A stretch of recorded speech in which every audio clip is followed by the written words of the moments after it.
Welcome to Pushpad academy.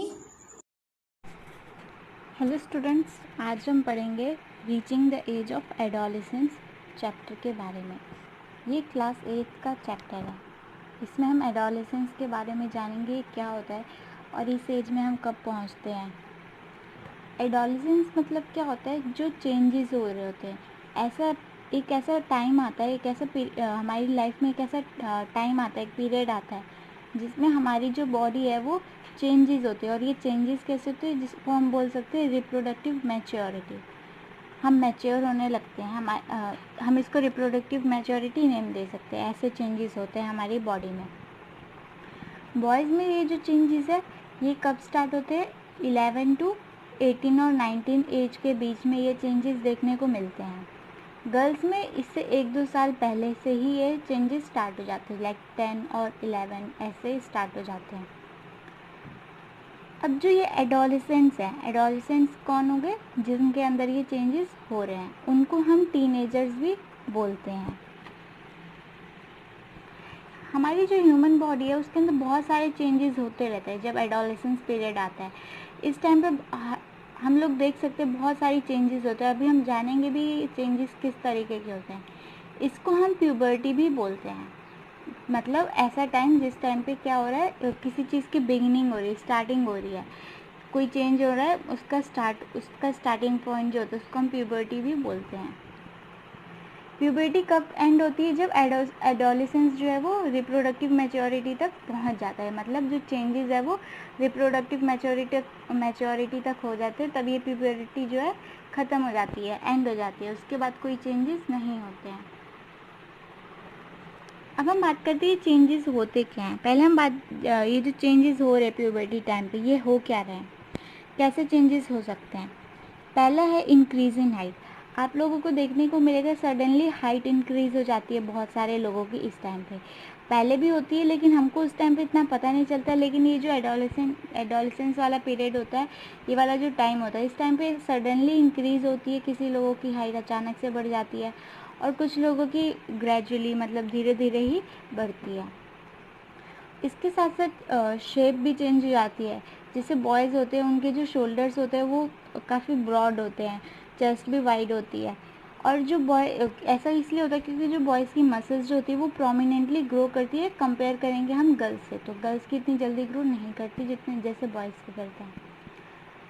अब जो changes ये सब हो रहे होते हैं एडोलेसेंट में, ये सारे क्या होते हैं, बॉयज़ और गर्ल्स में ये क्या है, अलग अलग होते हैं।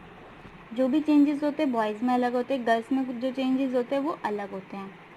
थर्ड है वॉइस चेंज। हमने देखा है लोगों की वॉइस भी ये जो पीरियड होता है एडोलेसेंस वाला, वो वॉइस में भी हमको डिफरेंस देखने को मिलता है। वॉइस की अगर हम बात करें तो उसमें जो लैरिंग्स होता है वो लार्ज होने लग जाता है। इसको हम वॉइस बॉक्स भी बोलते हैं। इससे क्या होता है, जो हमारे जो ये थ्रोट है वहाँ पर से एक बाहर की तरफ से एक प्रोट्रूड, मतलब एक ऐसा स्ट्रक्चर बाहर की तरफ से हमको देखने को मिल जाता है। इसको हम एडेंस एप्पल बोलते हैं। ये इसलिए होता है क्योंकि जो लैरिंग्स है वो क्या ग्रो डेवलप हो रहा होता है, बढ़ता है। गर्ल्स में हमको ये नहीं देखने को मिलता है क्योंकि बहुत छोटे साइज़ का होता है। और एडेंस एप्पल ये हमको बॉयज़ के ही थ्रोट में देखने को मिलता है। गर्ल्स की जो वॉइस होती है वो थोड़ी हाई पिच्ड होती है और बॉयज़ की वॉइस जो होती है डीप होती है। बहुत लोगों की वॉइस इस टाइम पे बहुत ही जैसे डरावनी सी हो जाती है, लेकिन सिर्फ वो कुछ थोड़े टाइम तक ही रहती है। ऐसा इसलिए क्योंकि ये चेंजेस हो रहे होते हैं, बाद में वो नॉर्मल हो जाती है। फोर्थ है increase activity of sweat and sebaceous glands. अब ये सेबेशियस ग्लैंड्स ऑयल ग्लैंड्स होते हैं।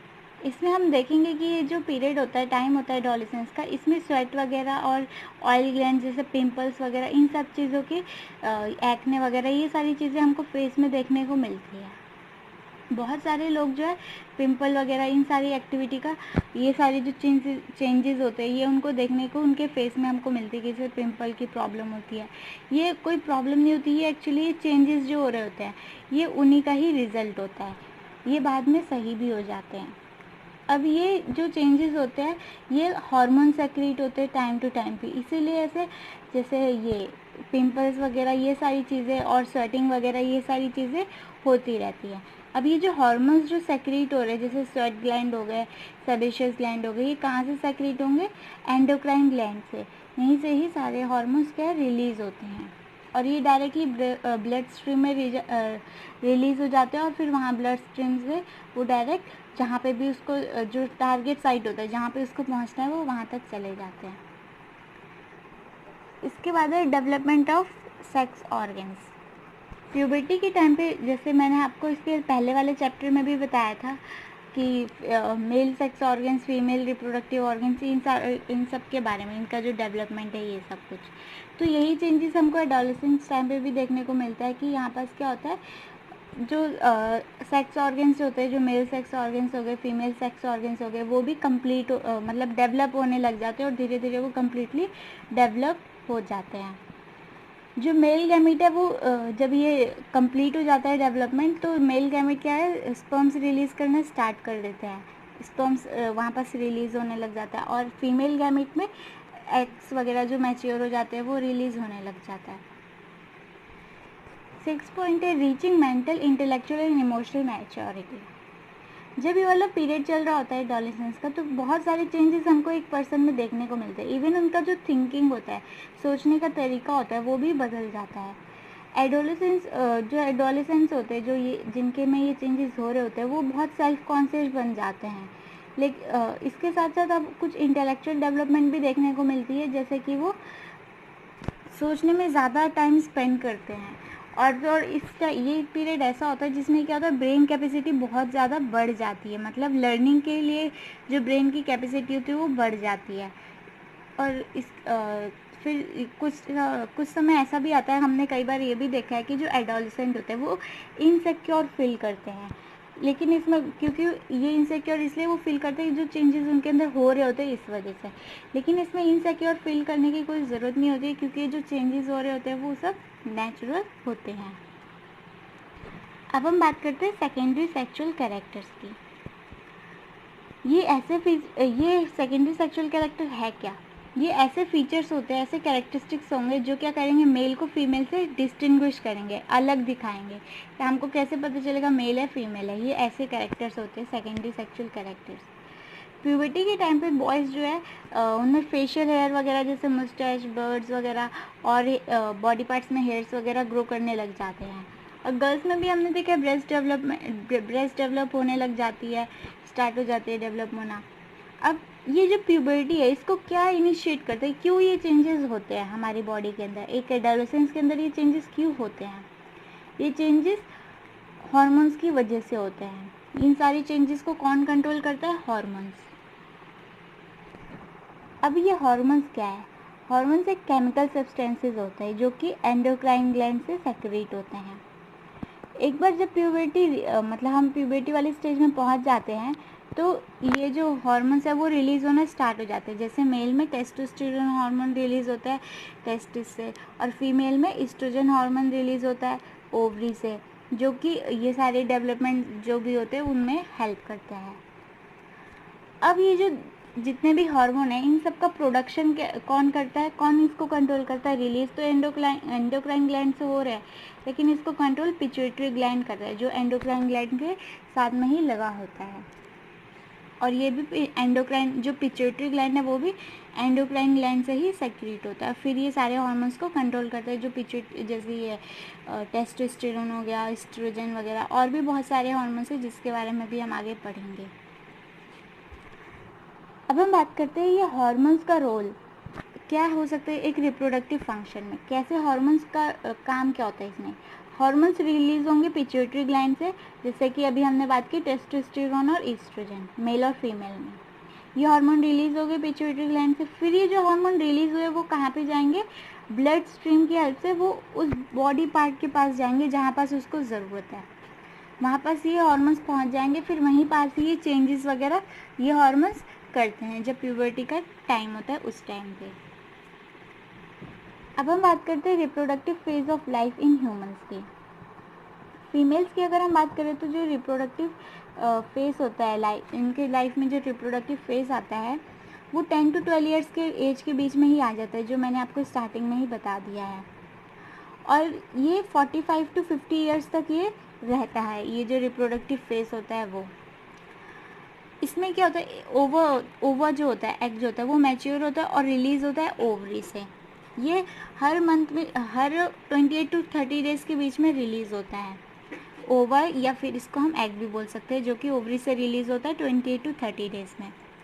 अब ये जो पीरियड होता है, ये इस पीरियड में जो यूट्रस की जो वॉल होती है वो भी बहुत थिक हो जाती है।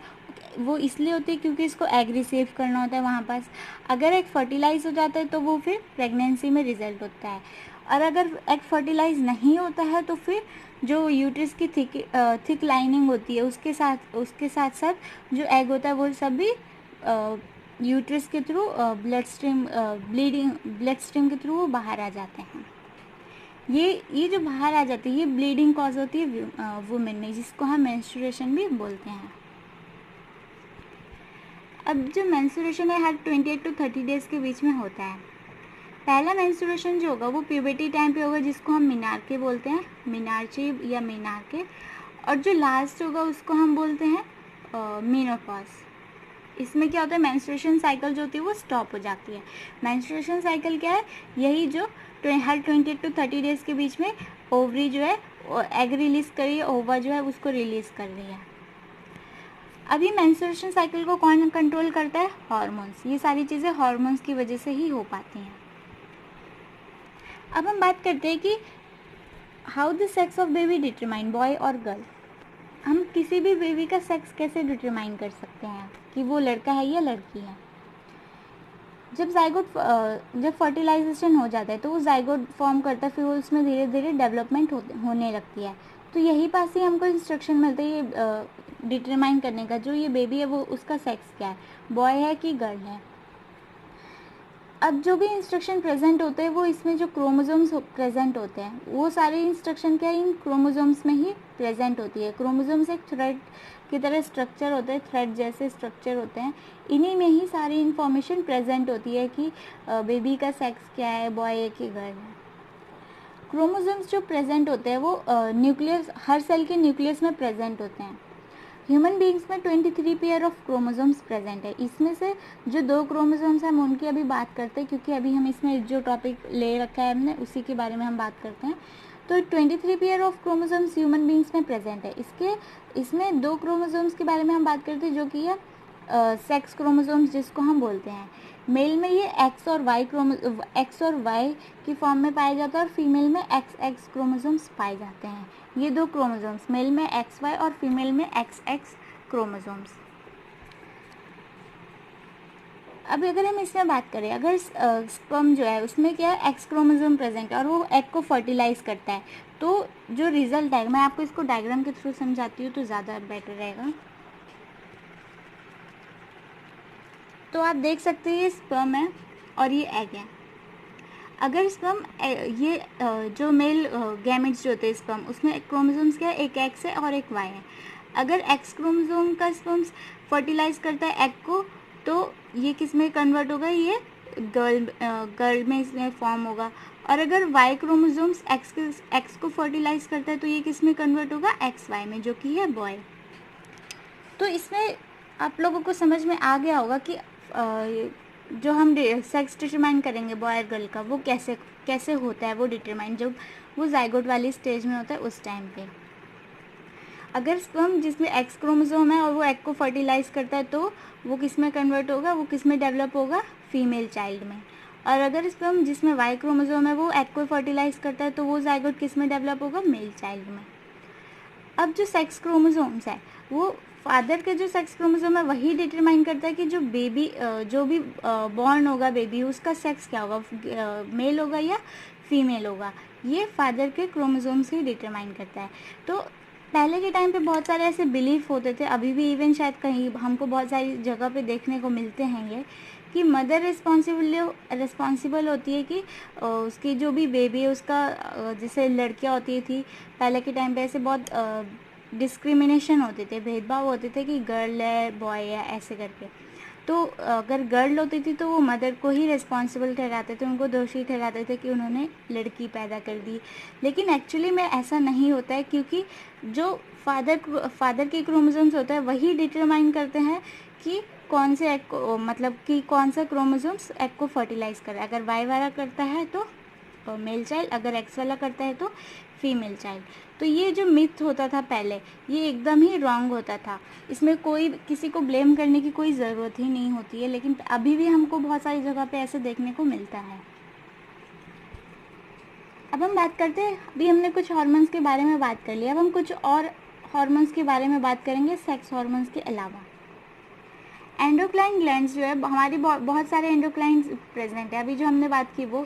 इसके अलावा थायराइड ग्लैंड, पेनक्रियाज वगैरह, एड्रिनल ग्लैंड, ये सब भी प्रेजेंट होते हैं। जो थायराइड ग्लैंड होता है वो थायरोक्सिन प्रोड्यूस करता है, जिससे क्या होता है, जैसे बीमारियां वगैरह, जैसे गॉइटर की बीमारी होती है वो नहीं होती। अगर इसकी कमी होती है, ये थायरोक्सिन हार्मोन प्रॉपरली प्रोड्यूस नहीं होगा थायराइड ग्लैंड से, तो हमको गॉइटर जैसी बीमारियां हो सकती है।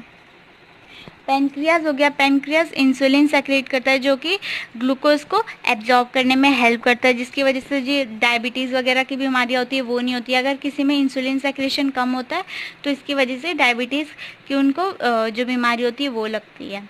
एड्रिनल क्या होता है? एड्रिनल ग्लैंड एक एड्रिनलिन हार्मोन सेक्रेट करता है, जो क्या करता, जिसका फंक्शन क्या होता है, हमारे ब्लड में जो सॉल्ट का बैलेंस है उसको बनाए रखना, सॉल्ट के बैलेंस को ब्लड में मेंटेन करके रखना एड्रिनल ग्लैंड का काम होता है। एड्रिनलिन हार्मोन जो होता है वो इसको परफॉर्म करते हैं, इस चीज़ को देखते हैं। अब ये जो भी हार्मोन्स है ये सारे कहाँ से सेक्रेट होते हैं? ये सारे पिट्यूटरी ग्लैंड से होते हैं। जितने इसके अलावा भी और भी हार्मोन्स हैं, ये सारे पिट्यूटरी ग्लैंड से सेक्रेट होता है, और ये तभी सेक्रेट होता है जब इनको सिग्नल मिलता है कि हाँ इनको एक काम करना है, वो उस जहाँ पे भी इनको काम करना है उस जगह पे इनको पहुँचना है, तो उस टाइम पे पिट्यूटरी ग्लैंड ये सारे हार्मोन्स को सेक्रेट करते हैं।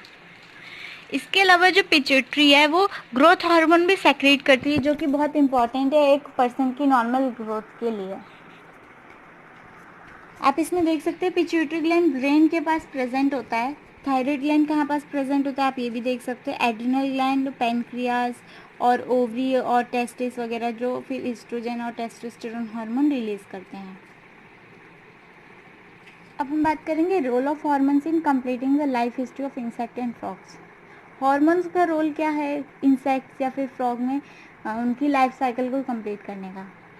अब ये जो चेंजेस होते हैं फ्रॉग्स में, अगर हम बात करें या किसी भी इंसेक्ट में, एक लार्वा या कैटरपिलर में से एक एडल्ट में डेवलप होना, उस चेंजेस को हम इंसेक्ट वगैरह की अगर हम इनकी लाइफ में देखें तो इसमें हम इनको मेटामॉर्फोसिस बोलते हैं। जो चेंजेस जिसमें क्या होता है, लार्वा एडल्ट में कन्वर्ट होता है, उस चेंज को हम बोलते हैं मेटामॉर्फोसिस।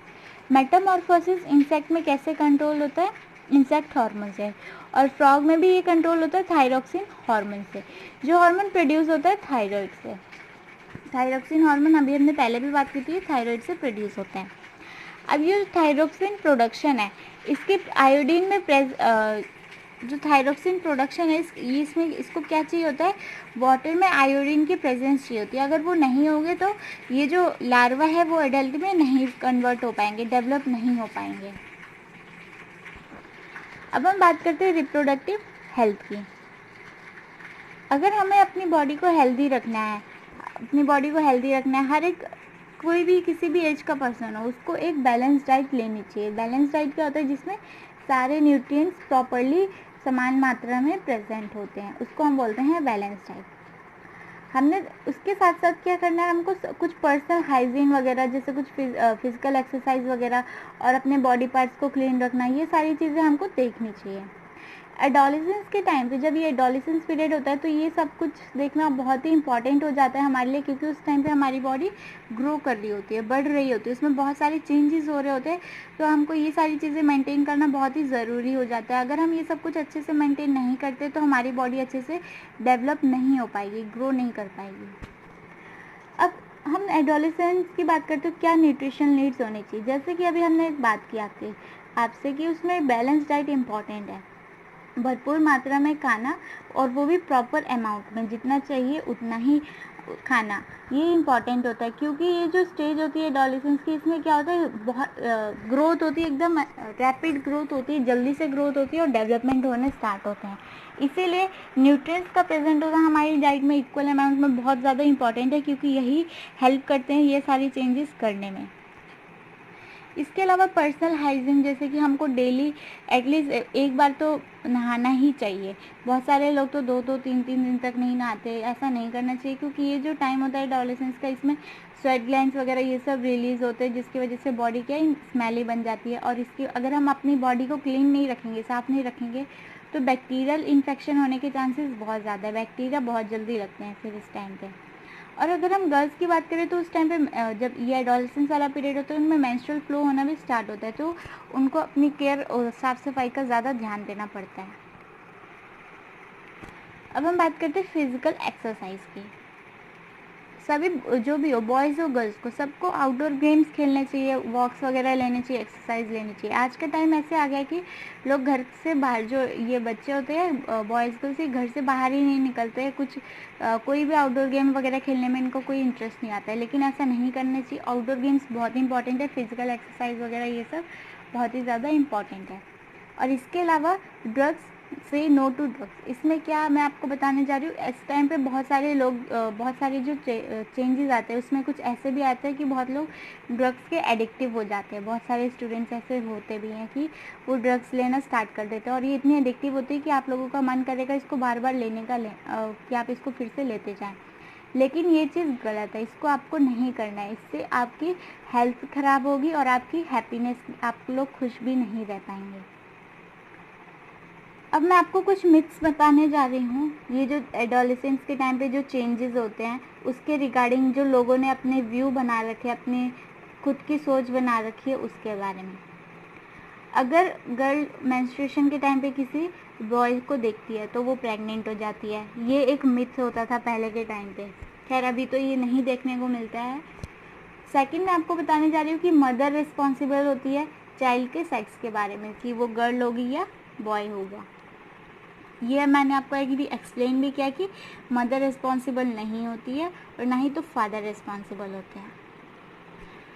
इसके बाद है कि गर्ल्स को जब मेंस्ट्रुएशन स्टार्ट होता है तो वो किचन में वर्क नहीं कर सकती हैं, ये भी गलत है। जो कि ये सारे मिथ्स अभी भी, ऐसे कुछ मिथ्स हमको अभी, इसके अलावा और भी मिथ्स है जो कि हमको आज के डेट में भी देखने को मिलते हैं कि हाँ अभी भी ऐसे लोग हैं कुछ जिनकी सोच ऐसी है, जो कि गलत है।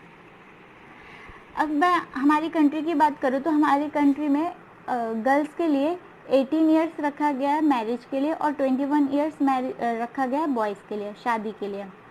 ऐसा क्यों मैं आपको इसमें बता रही हूँ, क्योंकि पहले के टाइम पे क्या होता था, जैसे बाल विवाह वाली चीज़ें, ये सारी चीज़ें पहले बहुत होती थी। तो अब हमारी कंट्री में क्या है, ये जो एज है वो लीगल रख दी गई कि इस एज के बाद ही शादी हो सकती है, और इसके पहले होती है तो वो अपराध होता है। तो इसीलिए इन सारी चीज़ों को बनाया गया, क्योंकि अगर पहले के टाइम पे अगर हम बात करें पहले के टाइम की, तो जो गर्ल्स होती थी वो प्रिपेयर नहीं होती थी एक एज अ मदर बनने की, और ये सारी जो रिस्पॉन्सिबिलिटी होती है, मेंटली फिजिकली जो भी रिस्पॉन्सिबिलिटी होती है, उन सबको लेने के लिए। और पहले के टाइम पे जो मैरिज होती थी उसकी वजह से बहुत हेल्थ प्रॉब्लम, बहुत हेल्थ इश्यूज़ फेस करने पड़ते थे एक लड़की को, जिसकी मतलब बहुत जल्दी शादी हो जाती थी। और इसके अलावा बहुत सारी एम्प्लॉयमेंट अपॉर्चुनिटीज़, जैसे लोग जॉब नहीं कर पाते थे इन सारी चीज़ों की वजह से। अगर किसी को आगे कुछ करना है वो नहीं कर पाते थे, क्योंकि लोगों की ये सोच होती थी ऐसा ऐसा करने की।